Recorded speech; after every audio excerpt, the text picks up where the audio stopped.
In the last video, we took our first steps with vectorization and covered binary and frequency bag of words, along with their strengths and shortcomings.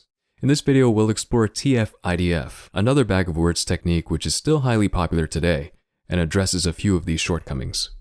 The problems with the previous approaches are these. For tasks such as keyword search or to set up a symbol index, a binary bag of words may be useful to encode small documents with few repeated elements, but it's pretty blunt and lacks nuance. All the words are treated equally as important.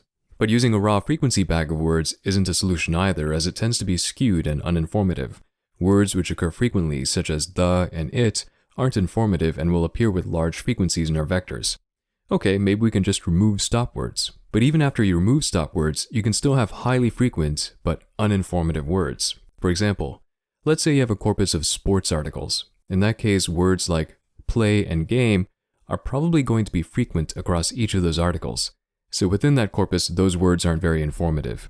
A better approach then is to take the whole corpus into account and consider relative frequency. That is, how often a token appears in one document versus how often it appears in other documents. The main idea is this. Let's say we have a corpus. If there's a word which appears frequently in only a few documents and not in the rest, that word is likely meaningful for those few documents and should be considered important. On the other hand, if a word appears in most or all the documents, it's less likely to be informative and should be considered less important. Going back to our corpus of sports articles, words such as game and play are probably going to be common across the corpus, but words such as icing and winger are probably going to be frequent in articles only about ice hockey. When it comes to documents, a popular way to encode this degree of relative importance is TF-IDF. TF-IDF is a product of two quantities, term frequency, or TF, and inverse document frequency, or IDF. Let's focus on the former first. TF measures the frequency of a word or term in a document. So given a term T in a document D, TF is just the raw count of how many times the term appears in the document. So if the term fashion appears 10 times in the document, then the TF value for that term document pair is 10. In practice, we refine this a bit. Imagine if the term dog appears 10 times in document 1 and 1,000 times in document 2. It doesn't necessarily mean the term is that much more important in document 2 because document 2 could simply be longer, among other possible reasons.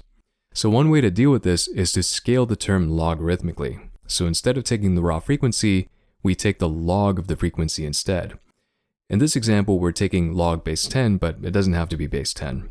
And to deal with scenarios where the frequency is 0, we add a 1 as well, since we can't take the log of 0. In this case, a term appearing 0 times in a document would have a term frequency of 0. A term appearing 100 times would have a TF of 2, and a term appearing 10,000 times would have a TF of 4. Alright, so that's term frequency. The other part of TF-IDF is the inverse document frequency, or IDF component, which is going to help us regulate how important a term is in a document. So given a term T in the corpus, capital D, so not a single document but a corpus, to calculate IDF, we take the total number of documents N in the corpus and divide that by the number of documents the term appears in, and we take the log of that number. Perhaps this makes intuitive sense to you. The fewer documents a term appears in, the higher this number is going to be, and the more likely this term is important. If the term appears in every document, then the IDF is going to be 0. The TF-IDF score of a term in a given document then is simply its TF multiplied by its IDF.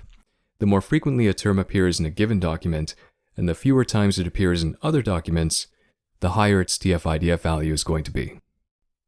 Let's look at a toy example. Say we have this corpus and what we want to do is calculate the TF-IDF scores for the terms U and brains for document 1.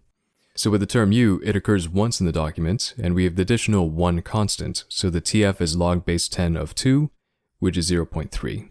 For the IDF, there are 4 documents, and the term U occurs in all 4 of them, so we take the log base 10 of 1, which is 0, leading to a TF-IDF score of 0. With the term brains, we have the same TF as the term U. The IDF, however, is larger because brain occurs in only 1 document.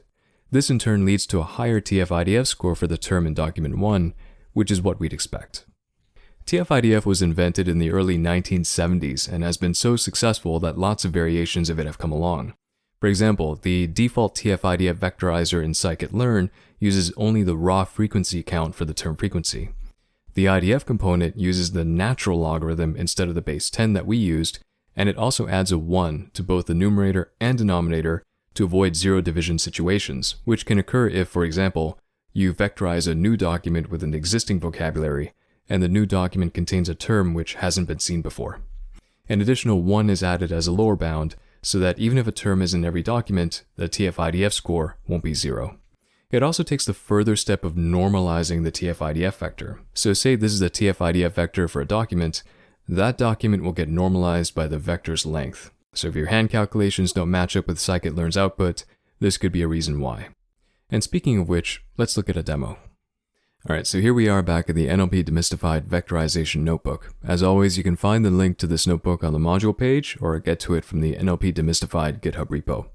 Once you have it open, go down to the TF-IDF subsection here. Also, as before, if it's been a while since you opened this notebook, then you'll need to upgrade spaCy and install the appropriate statistical model. I've already done that, so if you need to do it, please pause the video and do it now. So this time around, rather than just using a few strings from our corpus, we'll use a portion of a real-world dataset. Scikit-learn comes with a datasets module, which you can use to load your own datasets or fetch reference datasets online. The dataset we're going to use is 20 newsgroups, which is a collection of 18,000 Usenet posts across 20 topics. The datasets module comes with a fetcher for this dataset. For this demo, we're going to fetch the posts from only the sci.space topic, which is enough for our purposes. We're also going to strip the headers, footers, and quoting of other posts. Alright, so once the fetcher is done, we'll have a container object holding a bunch of metadata, as well as the data itself, which can be accessed through the data attribute. There are 593 posts in this container. The data is simply a list of strings, each representing a post. We can index into this list and view them. So here we're printing the first 2 posts from our collection. If you read through these sentences, you'll see that unlike our previous made-up examples, this data is a bit messier. The collection contains new lines, asterisks, and in some cases email addresses and URLs. Let's go ahead and create our TF-IDF features. Like before, we want to use a spaCy tokenizer, so we'll create a callback. To save time, we're going to disable named entity recognition and dependency parsing, as we don't need them for this. This will speed up tokenization. Our callback this time will remove punctuation, spaces, which also includes new lines, and keep only alphabetic characters. We'll also return the lemma rather than plain text, which is why we didn't disable the part of speech tagger, which is needed for lemmatization. So that's our callback. Now, in addition to count vectorizer, which we saw in the previous bag of words demo, scikit-learn also supplies a TF-IDF vectorizer, which works in a similar fashion except it populates the bag of words matrix with TF-IDF scores rather than raw frequency or binary indicators. So same idea, we instantiate the vectorizer with our tokenizer and then call fit_transform with our corpus. Because this is a larger corpus than last time, it'll take a bit longer. Once that's done, we see there are just over 9,000 unique tokens in our vocabulary. And the dimensions of the resulting matrix is the number of documents by the number of unique tokens. The result is also in sparse format. The TF-IDF scores for the first document look like this. From there, similarity works the exact same way as we saw previously. This time around, rather than comparing documents to each other, we'll query the documents. In this example, with lunar orbit. We transform that query into a TF-IDF vector using the same vocabulary. Notice that we call transform only and not fit transform, and then calculate the cosine similarity between our query and every document in our corpus, which we do here. Now, what we want to do is find the top k most similar documents. So we have this utility function here which takes a numpy array and a parameter k and returns the indices of the top k matching documents. And let's get the top 5 for our query. So for our query above, these are the indices of the top 5 matching documents from our corpus. Let's take a look at their respective similarity scores. Alright, so the top one has a similarity of 0.48, with the 5th best one coming in at 0.19. Looking at the content of the top match, there are multiple mentions of lunar and orbit, and the document itself seems to overlap with the query. Let's take a look at the second best match.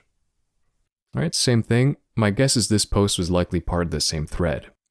Trying a different query, satellite this time, our top match has a score of 0.39.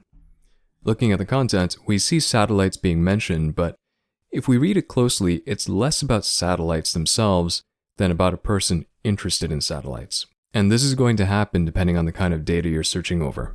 Which leads us to the next point. We have a baby search engine here, but it's a far cry from what you'd find in the market, let alone competing against Google. To do something more serious, you need to bring in structures such as inverted indices, measure the effectiveness of your results using precision and recall, and possibly use more sophisticated ranking functions such as BM25. In addition, major search engines throw in hundreds of additional variables, such as your search history, page rank, what you're likely to click on, etc. And those are closely guarded secrets. And as we saw in our last example, intent recognition is becoming more important and playing a bigger role. So that's how to do TF-IDF with scikit-learn and rank documents against a query. If you're curious, I encourage you to read about the concepts we just mentioned and try downloading posts from another topic in the newsgroup dataset and playing around with them. So to recap TF-IDF, it goes beyond mere word presence and frequency and tries to assign an important score to a given word in a document. It's simple, intuitive, efficient, and makes it easy to compare documents. It also has the bonus ability to dampen stop words, though you may still remove them depending on the task. On the downside, a few weaknesses remain. We still need vocabulary overlap for a match. If the corpus contains the word betray, and we search for double cross, we won't get any results. It can still create sparse vectors, though we've seen data structures to handle that. It still can't handle out-of-vocabulary words, though that may not matter based on our data and querying patterns. It still doesn't capture relationships between words because each token is treated as a discrete atomic unit. And finally, sometimes, just because a word is moderately frequent in a document, it won't necessarily represent that document's topic. But despite all that, TF-IDF remains hugely popular today and can get you far for everyday tasks, and it's a great place to start with text representation. Okay, so that's it for our elementary bag of words coverage. We now know enough to get a few everyday NLP tasks done using classic approaches. For the next few videos, we're going to explore the modeling process, then leverage what we learned for text classification and topic modeling. In part 2, we'll come back to tokenization and vectorization when we start talking about neural networks.